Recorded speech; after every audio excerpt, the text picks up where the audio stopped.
The biggest surprise you'll ever have. How to put this into words.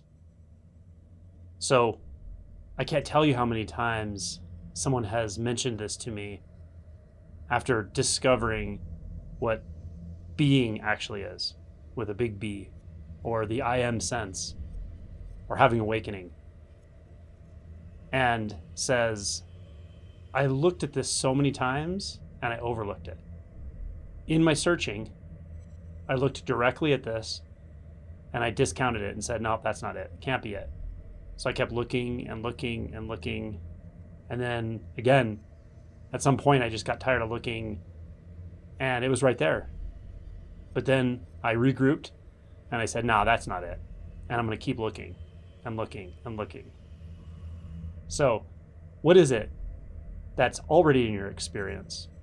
What is it that you've looked at many times and discounted because it's uninteresting?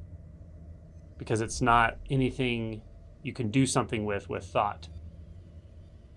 Because it doesn't have any specific quality. Because in a sense it's transparent. How many times have you looked at this? What if you're looking at it right now? What if you're looking through it right now?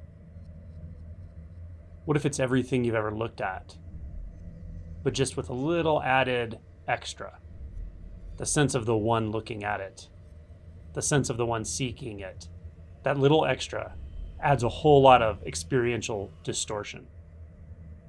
So when someone shifts into this uncaused being, this undeniable knowingness that requires no thought, that requires no paradigm, no specific belief, that requires no set of conditions, it's always a surprise to some degree.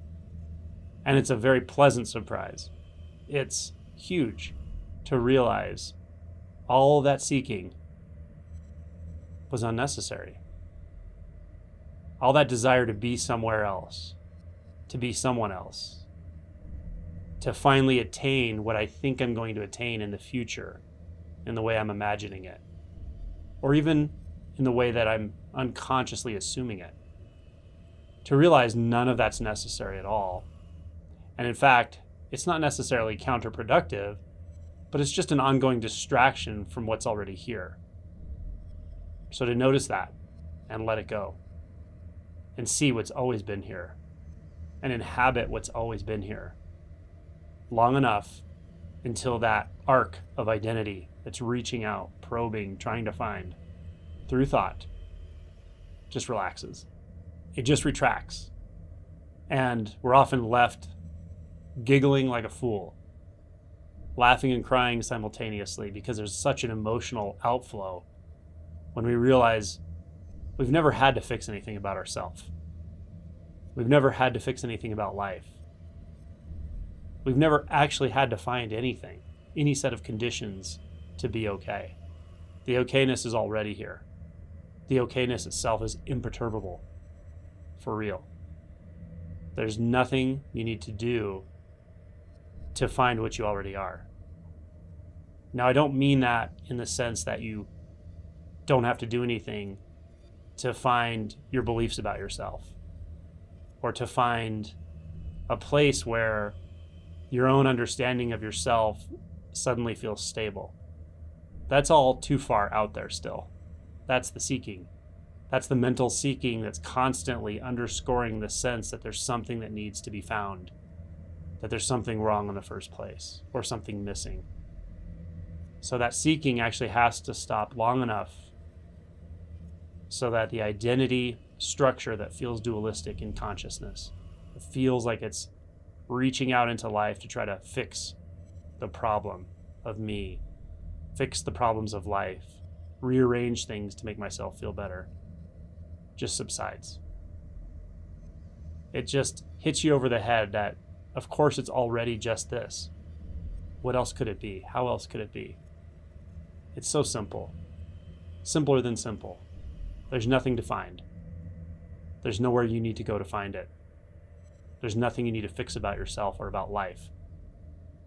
Even the ideas that we collect along the way, like unbound consciousness, pure consciousness, transcendence, pure being, enlightenment, liberation.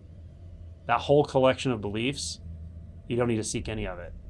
Those are just different names for cars, validation, money, success.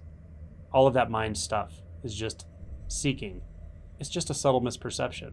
And when it subsides, it's like, oh my gosh, just this. Always just this. Couldn't be other than just this. You can't even get out of it. You can't get out of what you've always been looking for because it's always been here. You can't get out of purity. You can't get out of unbound nature. You can't get out of the peace of not having to do anything to be okay. Not that you would want to. But there's a great rest that comes with this. A great release. So if you're looking for your true nature, if you're trying to answer the question, who am I? Where am I? What is Mu? Just know the effort is okay, but you're never going to find anything outside of yourself. You're never going to find anything outside of the clarity of infinite being, because it's just this. It's just life as it is.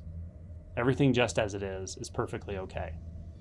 Nothing needs corrected, and there's nothing apart from anything to correct it. So what is it you've overlooked? What is it that you're overlooking when you're looking for anything in regards to you, in regards to your deepest truth?